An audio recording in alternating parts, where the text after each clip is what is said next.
أعوذ بالله من الشيطان الرجيم. بسم الله الرحمن الرحيم. والسماء والطارق وما أدراك ما الطارق النجم الثاقب إن كل نفس لما عليها حافظ فلينظر الإنسان مما خلق من ماء دافق يخرج من بين الصلب والترائب إنه على رجعه لقادر يوم تبلى السرائر فما له من قوة ولا ناصر والسماء ذات الرجع والأرض ذات الصدع إنه لقول فصل وما هو بالهزل إنهم يكيدون كيدا وأكيد كيدا فمهل الكافرين أمهلهم رويدا. والسماء قسم دے د اسمان والطارق او د شپې د راتلونکي والا وما ادراکا او تاسو ته چا وینا کړې ده مطارق چې طارق څه شی دی النجم الثاقب هغه ځلیدونکی ستوری دی ان کل نفس نه دی یو نفس لما علیها حافظ مگر پاغه باندې نگران فلینظر الانسان پس پکار دی چې وګوري انسان مما خلق چې کوم سیز نه دی پیدا کړی شوی دی خلقا پیدا کړی شوی دی مما ان دافق د ټوپ وهونکي اوبونا یخرج من بین الصلب والترائب چې کوم روزي د ملا او د سینې د میازنا انه على رجعه لقادر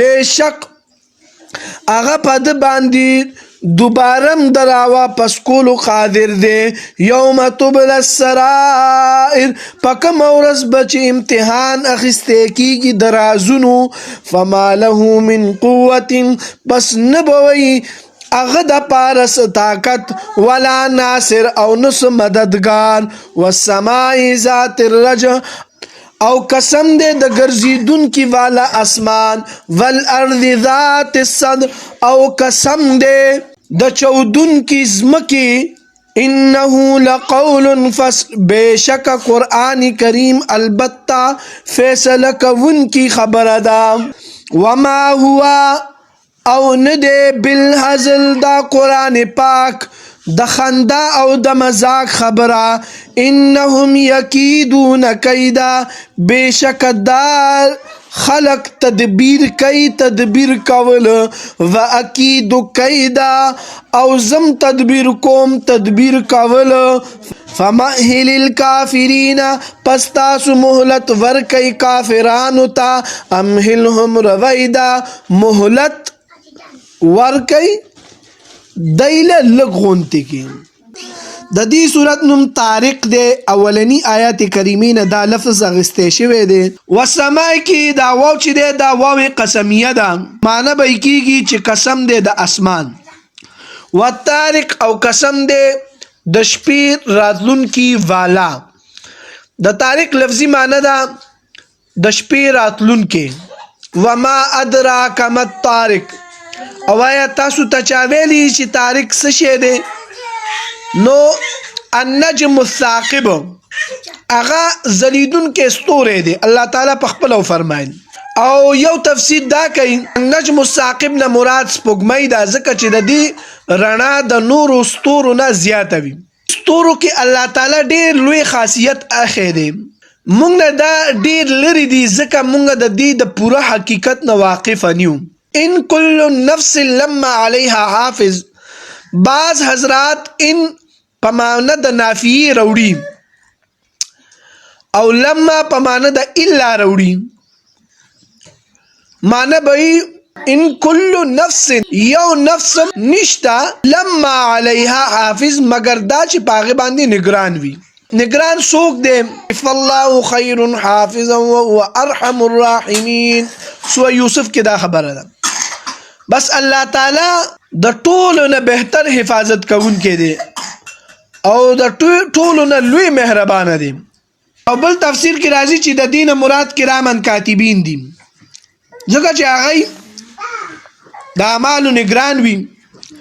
سوره انفطار کې چې دی وَإِنَّ عَلَيْكُمْ لَحَافِظِينَ كِرَامًا كَاتِبِينَ يَعْلَمُونَ مَا تَفْعَلُونَ. بشک استاسو د پاسه البته حفاظت کوونکي مقرر دي، هغه با عزت لیکونکي والدي، هغه پیژني کوم کار تاسو کوئ، کومه خبره چې تاسو د جبې نه راوځي هغه ولیکي. او دریم تفسیر حافظ نه مراد چې هغه فرشته ده چې کوم د انسان په حفاظت باندې مامور وي. دا غي ذکر چې دی سورۃ الرعد آیت نمبر 11 کې تیر شوی دی. له معقبات من بين يديه ومن خلفه يحفظونه من امر الله. فرشتي د انسان حفاظت کوي. او چې کله داغه د هلاکېدو وخت راشي فرشتي چې دغه نه بیالي شي. لینظر الانسان مما خلق. پس پکار دی چې وګوري انسان غور او فکر وکړي چې د کوم سیز نه دی پیدا شوی دی، چې زه د کوم سیز نه پیدا شوی ما. انسان له پکار دی چې هغه د خپل خلقت چې دی یادای. کدله په خپل شرم ورځینو به ورته مولین بیانای. خلق مما اندافق. پیدا کړی شوی ته د ټوپ وخون کی اوبونا. ټوپ وهي او رحم ته پروزي په خواهش سره. ماء مهین دا حکیری وبدي چې کله هغه په خواهش سره شهوت سره د بدن نوزي نو بدن پلیت شي. که کپړو سره ولګي نو کپړې پلیت شي. دا دومره سخا وبدي. یخرج من بین الصلب والترائب انه على رجعه لقادر. بشک آخرب د انسان د دوباره واپس کېدو پیدا کولو باندې هم قادر دی.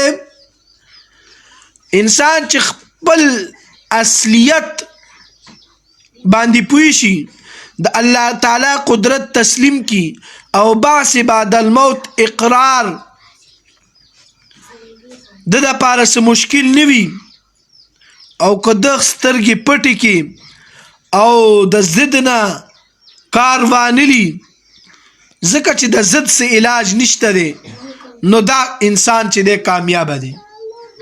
یوم تبل السرائر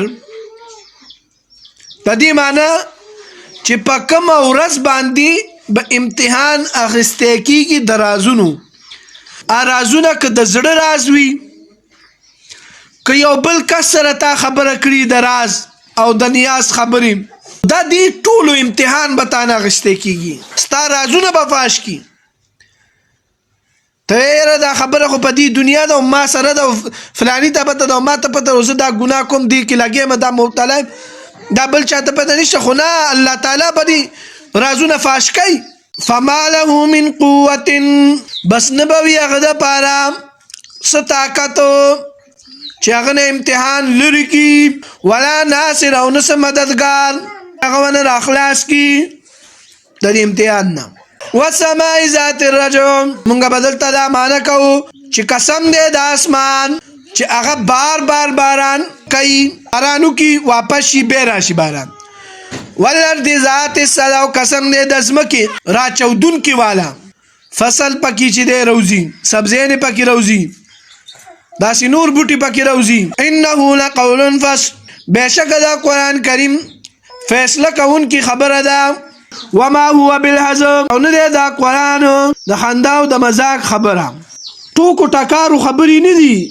دې کې چې دی ډېر سوچ او سمج خبرې دي، دا چې انسان ور باندې سوچ او سمج سره چې دی ځان پوه کړي.